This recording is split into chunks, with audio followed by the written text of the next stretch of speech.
Aujourd'hui le 3 octobre 2022, les forces armées de la Fédération de Russie poursuivent son opération militaire spéciale en Ukraine. Dans la direction de Kupiansk, dans la zone des colonies de Kupiansk, de Verkhneia et Kurilovka de la région de Kharkiv, plus de 140 militaires et 19 unités d'équipements militaires spéciaux ont été détruits par des frappes de missiles sur les zones de concentration de main-d'œuvre et équipements militaires de la 14e brigade mécanisée des forces armées ukrainiennes.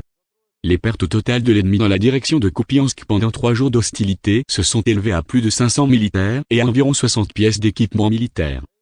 Des dégâts de feu massifs ont été infligés aux réserves ennemies, ainsi qu'aux unités de la 66e brigade mécanisée des forces armées ukrainiennes, dans la direction de Kranolimansky dans la région de Slaviansk. Au cours de la journée, jusqu'à 100 militaires, 6 véhicules blindés et 2 véhicules de combat gradés MLRS ont été détruits. Les pertes totales des unités des 66e et 93e brigades mécanisées des forces armées ukrainiennes dans cette direction pendant 3 jours d'hostilité se sont élevées à plus de 900 militaires ukrainiens. Dans la direction Artyomovski près du village de Kalinovka, à la suite d'une attaque aux missiles sur les zones de concentration de main-d'œuvre et d'équipement militaire de la 10e brigade d'assaut de montagne des forces armées ukrainiennes, plus de 260 militants et 14 unités de militaires équipements ont été détruits. Dans la direction de Donetsk, à la suite du refoulement d'une tentative offensive ennemie des forces alliées dans la zone de la colonie de Pervomaiskoye, plus de 100 militaires ukrainiens du 21e bataillon de la 56e brigade d'infanterie motorisée de l'armée et les forces de l'Ukraine ont été détruites. Dans la direction Nikolaev-Krivoarog, les troupes russes ont continué à mener des opérations militaires pour repousser l'offensive ennemie. Sur les directions tactiques Nikolevski et Andriivski, toutes les attaques des forces armées ukrainiennes ont été repoussées avec succès. À la suite de la frappe des forces aérospatiales russes contre des unités de la 24e brigade mécanisée des forces armées ukrainiennes dans la zone de la colonie de Davydov-Brod, région de Kherson, jusqu'à 60 militants et 7 éléments militaires le matériel a été détruit.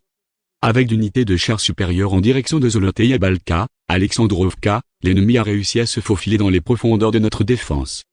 Des subdivisions de troupes russes ont occupé une ligne défensive préparée à l'avance et continuent d'infliger d'énormes dégâts de feu à l'ennemi. La perte de militants ukrainiens dans la région s'est élevée à environ 130 personnes et 23 unités d'équipement militaire. Les frappes de l'aviation opérationnelle et tactique et de l'armée, des forces de missiles et de l'artillerie ont vaincu 47 unités d'artillerie en position de tir, ainsi que des effectifs et du matériel militaire ennemi dans 146 districts.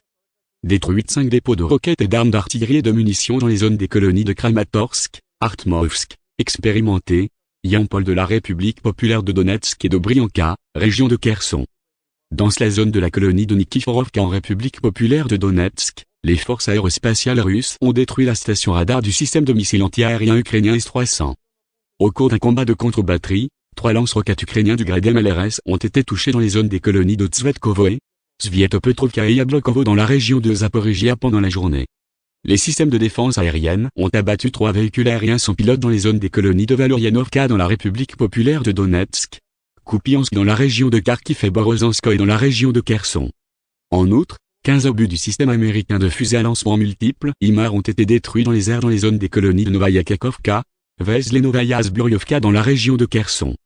Au total, depuis le début de l'opération militaire spéciale, ont été détruits 310 avions, 155 hélicoptères, 2137 véhicules aériens sans pilote, 378 systèmes de missiles anti-aériens, 5292 chars et autres véhicules blindés de combat, 860 lance-roquettes multiples de combat véhicules, 3444 canons et mortiers d'artillerie de campagne, ainsi que 6189 unités de véhicules militaires spéciaux.